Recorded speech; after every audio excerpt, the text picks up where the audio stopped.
Hi there, welcome to Jamaica Magazine. Today we look at building Jamaica, building our physical infrastructure and investing in our human capital to erect lasting structures and educated people who are empowered to ensure that we meet our vision as the place of choice to live, work, raise families and do business. Stay with us as we turn through the pages.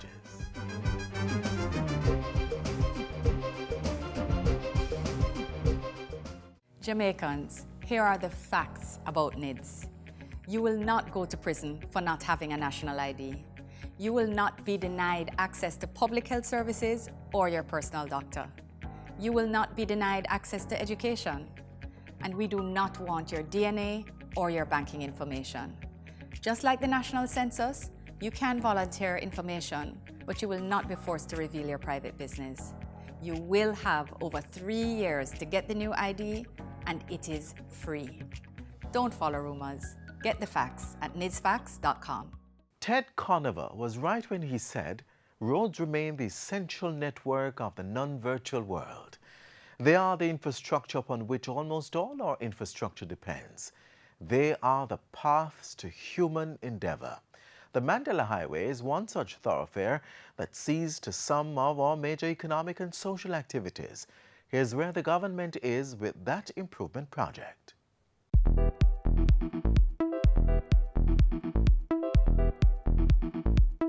Since the contract signing in July and commencement of work in August 2016, motorists have been witnessing the amazing transformation of the Mandela Highway corridor. The major infrastructure improvement work is a marvel, from site clearing to soil piling, raising a section above flood level, and creating temporary lanes to shift traffic for smooth commuting during construction. Everything is in motion. In just over a year, the work to expand from 4 to 6 lanes and a 7th, which will serve as a service lane, has been progressing towards completion. We have made more progress as we work towards the completion of the project in August of 2018. The most recent development is where we have put traffic that's heading into the city from the direction of Spanish Town on a section of the new road. That has been so since November, and motorists have been, in a small way, experiencing what the new road is going to be like as they now travel east on the area between Highway 2000 East-West and the Ferry Police Station. On our last visit to the site, significant progress had been made on 2 bridges under construction, the Fresh River Bridge as well as the Overpass Bridge that will facilitate traffic to and from the ferry community and Hydale Group of Schools, the police station, and businesses along the roadway. At the next go, insofar as the major changes are concerned, is to put traffic on a section of the Fresh River Bridge and beneath the underpass to facilitate more work on the what we call the southern side, as well as to facilitate the additional work that we are going to be doing towards 6 miles. Considerable work is also being done on retaining walls to protect the embankments both to the east of the bridges and to the west. Work is also at an advanced state on retaining walls being built along the areas that have been infused with stabilizing concrete piles and further elevated to create the new road. Simultaneous drainage works along this area near Plantation Heights is being done to control flood waters within the vicinity. The area has been filled to create that road that is now being used. So it is at a high elevation. The fill that was placed there to facilitate that road, that embankment, that has to be protected. And so the work that is being done is really to protect the embankment, while at the same time we recognize that stormwater has to flow beneath the road, and so we want to ensure that the drainage along the road is bolstered and is in sync with those structures that we have put up along the Mandela to date. We have, as you know, constructed at least 2 or 3 box culverts. We have put in cylindrical drains as well, all in an effort to mitigate the incidents of flooding that we'd have experienced along the corridor. Other works now in progress and nearing completion on the Mandela corridor include the construction of the median that will separate westbound and eastbound traffic. The bulk of the work will soon be out of the way on what has already started, so the construction team is now looking to move on to the 6 miles area, where one major structure remains to be constructed along the Mandela Highway. And that's a bridge over the Dehane River. And that is to come. We have significant drainage features that are other drainage features that we are going to be implementing. The completion and direction of traffic along the Fresh River Bridge and the overpass bridge that is to happen in short order is significant to the smooth flow of traffic when the work at 6 miles begins. Because the structure at the Dehane River is going to take a bit of effort.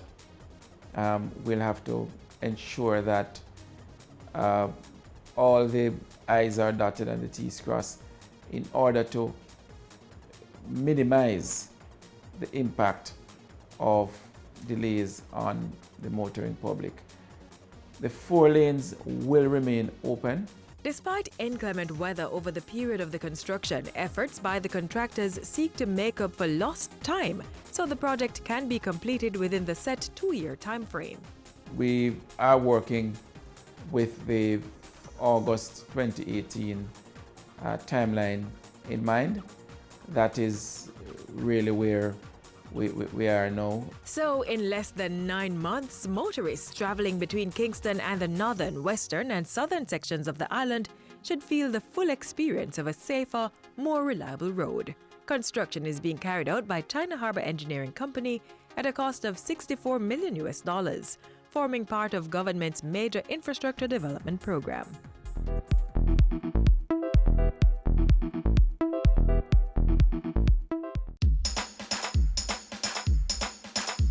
We want a productive Jamaica.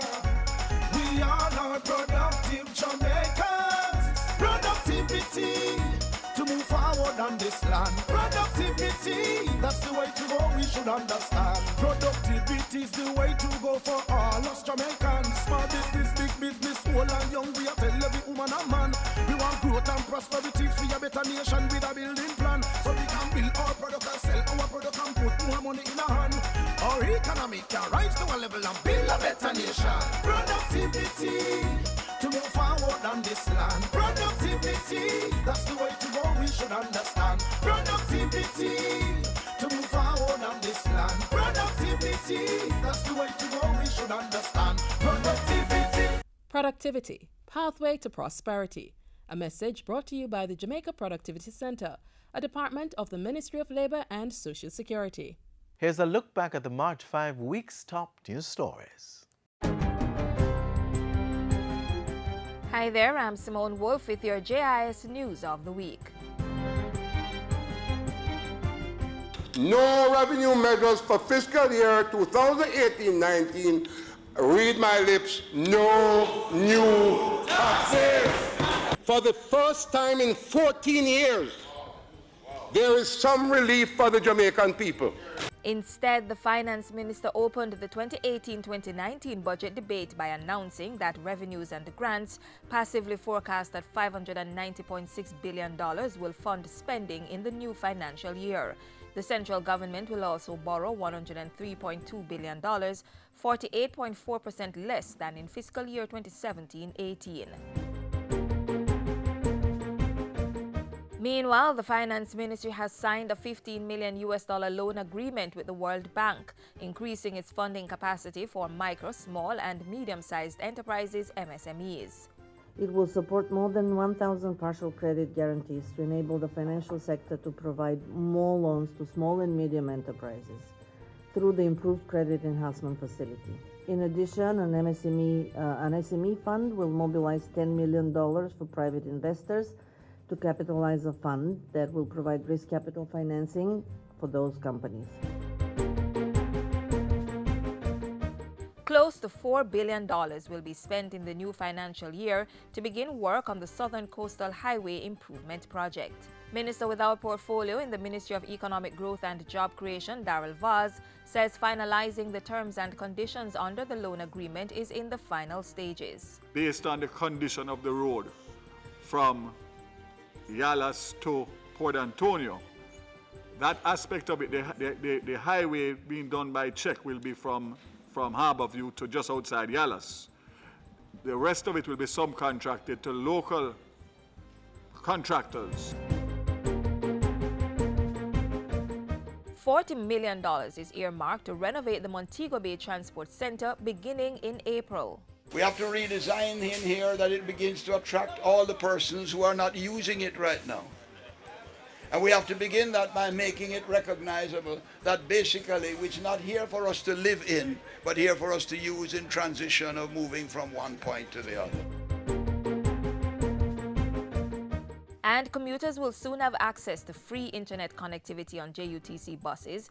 The Jamaica Urban Transit Company signed a contract partnership with Growth Tech Limited this week to provide LTE 4G services. ICT is a critical pillar for economic growth and development. And by providing connectivity and access to our citizens, it not only allows them to go on social media, but also being able to create employment opportunities for themselves. Stakeholders in Jamaica's petroleum industry are to benefit from training and technical services from experts out of Mexico. This is being facilitated under a Memorandum of Understanding signed this week between the Petroleum Corporation of Jamaica and the Mexican Petroleum Institute as part of the working visit of Mexico's Foreign Secretary, Dr. Luis Videgaray.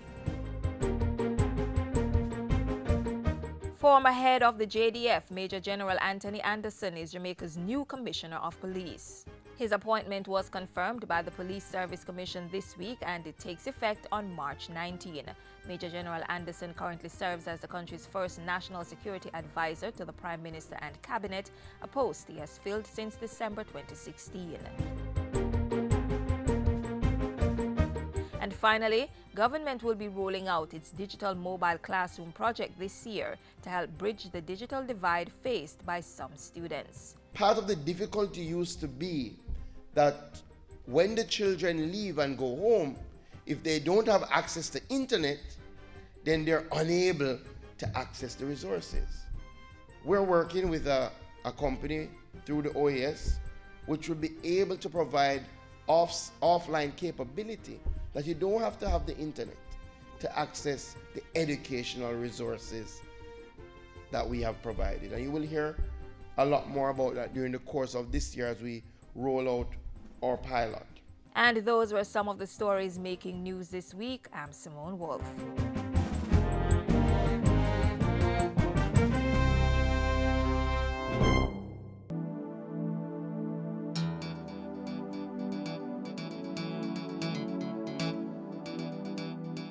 Our Sat the Soup is radiating a very interesting flavor this week.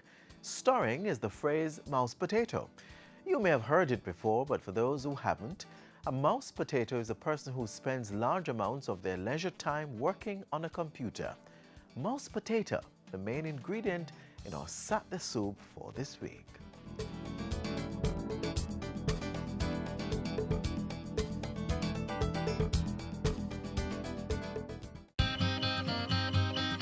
Cervical cancer, caused by the human papillomavirus, HPV, is a major public health concern in Jamaica.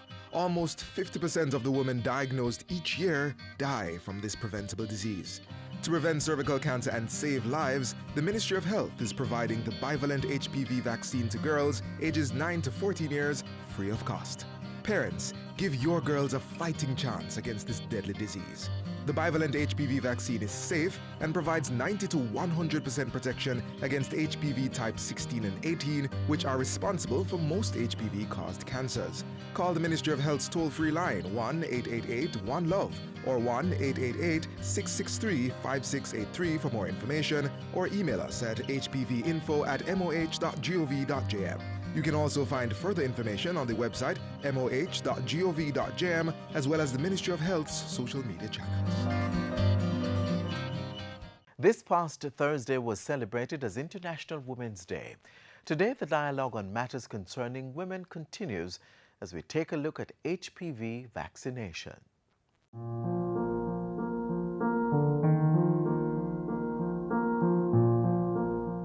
Globally, cervical cancer is the second most common type of cancer in women, with over 85% occurring in developing countries. Every year, 528,000 new cases are diagnosed, and there are approximately 270,000 deaths. By 2050, without any intervention, the number of diagnosed cases of cervical cancer is expected to increase to 1 million per year, with approximately 90% of the deaths occurring in developing countries like ours.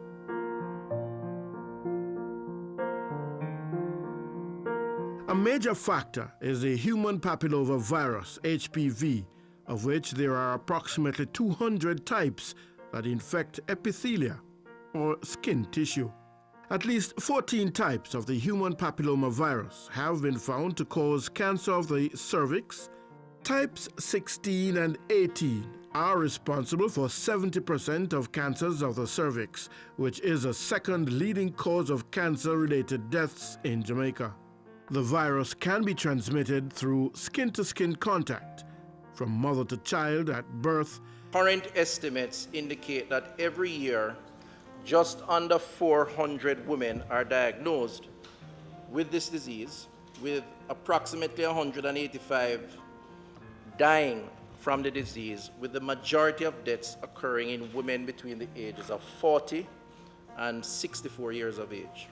A prevalence study conducted in Jamaica in 2010 revealed that the overall prevalence of any type of HPV infection was 54%. Cancer-causing HPV types were detected in 34.9% of the women, and HPV types 16 and 18 were found in 10.5% of the general population and in 71% of women with abnormal pap smears. This reality has prompted the Jamaican government to take the initiative to prevent cervical cancer through the introduction of the bivalent human papilloma virus HPV vaccine. The World Health Organization, WHO, recommends that HPV vaccines be included in national immunization programs as a core strategy for primary prevention against cervical cancer.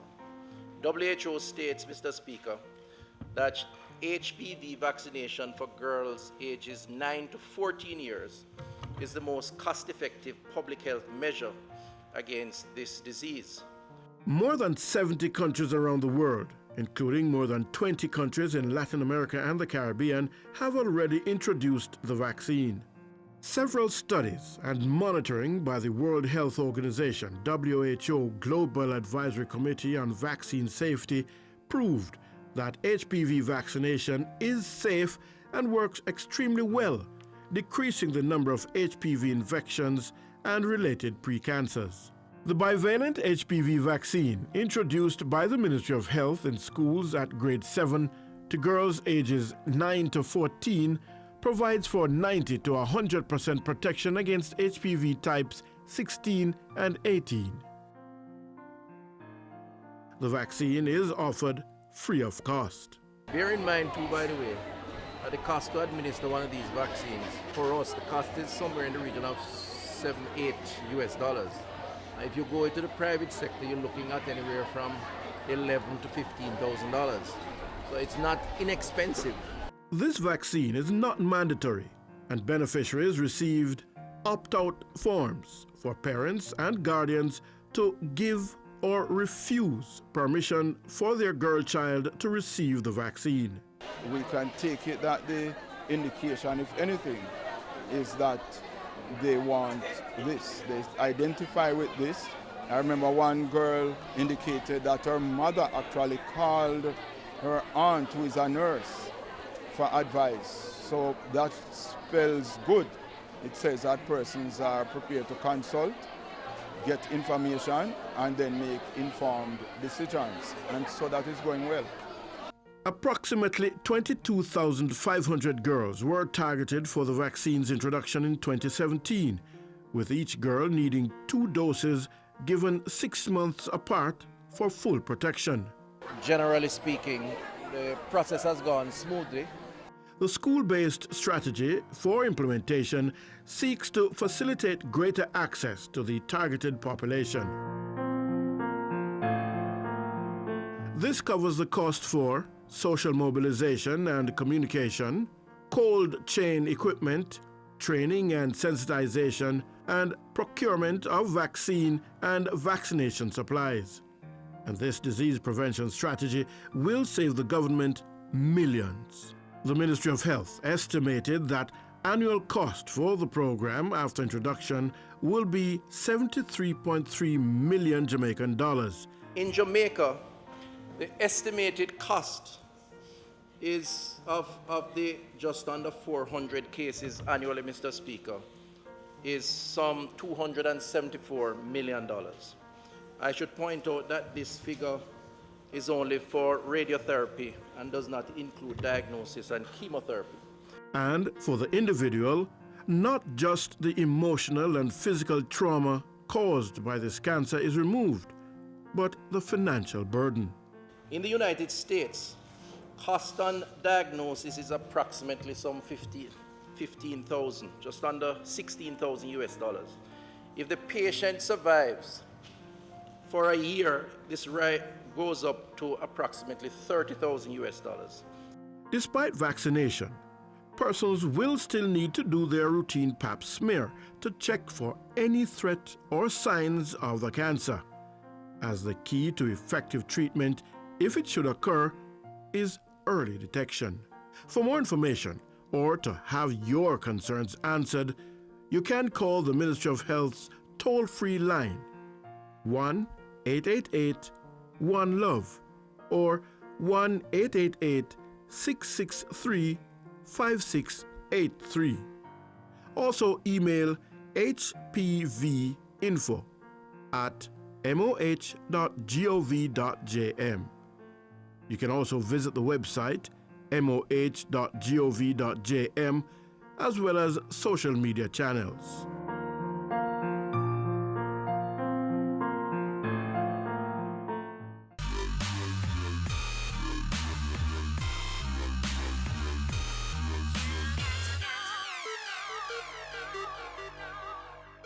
A state of public emergency has been declared for the parish of St. James.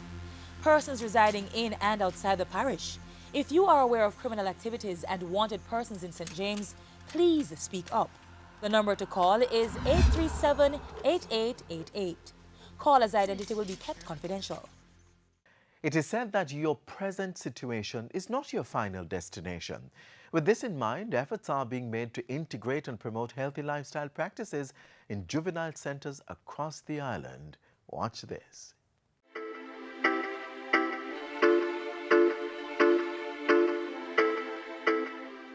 The Ministry of National Security has committed its officers to positively impacting the lives of juveniles who come in contact with the law and is following through on that commitment. A program has been formulated to promote behavioral change, and it's aptly named We Transform. A key component is the focus on healthy lifestyle, which is being facilitated through a series of health fairs across all 4 juvenile correctional institutions. The health fair services are offered to both wards and staff members of the facilities. The first was held on November 8, 2017 at the Metcalfe Street facility, with persons receiving blood pressure checks, dental care, eye screening, electrocardiogram tests, and cholesterol tests. What we intend to be the outcomes of this pillar healthy lifestyle for the We Transform program is to advance the general health of our children and staff members within the Department of Correctional Services across the juvenile institutions. We intend for healthy lifestyle practices to be promoted and practiced. The health fairs will benefit a combined 530 children and staff from Metcalfe Street Secure Juvenile Remand Center and the South Camp Juvenile Remand and Correctional Center in Kingston, Hilltop Juvenile Correctional Center in St. Anne, and the Rio Cobra Juvenile Correctional Center in St. Catherine. The health fairs will also address sexuality and reproduction and substance abuse and misuse. Those who abuse or misuse substances, drugs, alcohol, it affects their behavior. It affects their decision making. We intend for the children and the staff to be equipped with the requisite knowledge and tools to abstain from the use of illicit drugs and unhealthy and inappropriate sexual practices. Partners such as the Ministry of Health and the Chase Fund welcome the initiative. We at the ministry commit to partner and support in whatever way we can to make this program successful. This health fair here is part of a healthy lifestyle initiative that can make a tremendous difference to the way the wards here live. I have one suggestion about something that we could add, and it is blood sugar tests. Juvenile diabetes is something that is getting really prevalent. And if you look at both rates, the incidence and prevalence rates, they're alarming. And so if we could add that going forward, it may just discover some things that we need to know.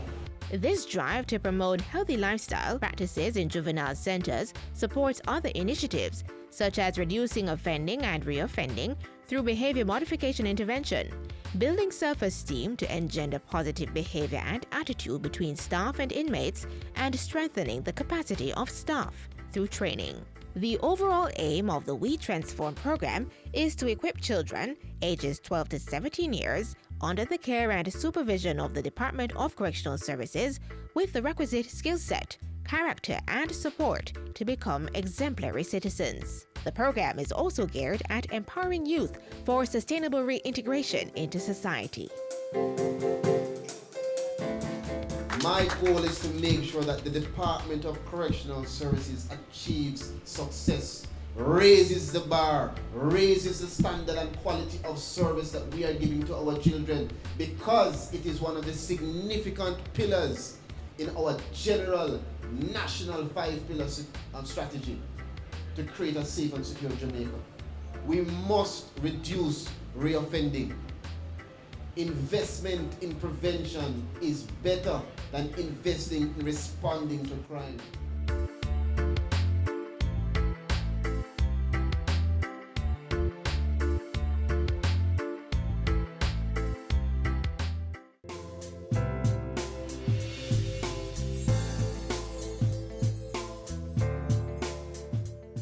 That's all we have for you in our show today, but the stories continue online. Visit our website, like, follow, and subscribe to our social media pages. But don't be a mouse potato.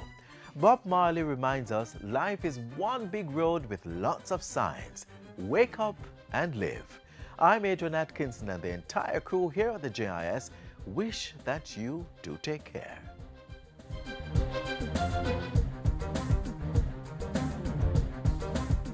This has been a production of the Jamaica Information Service, the voice of Jamaica.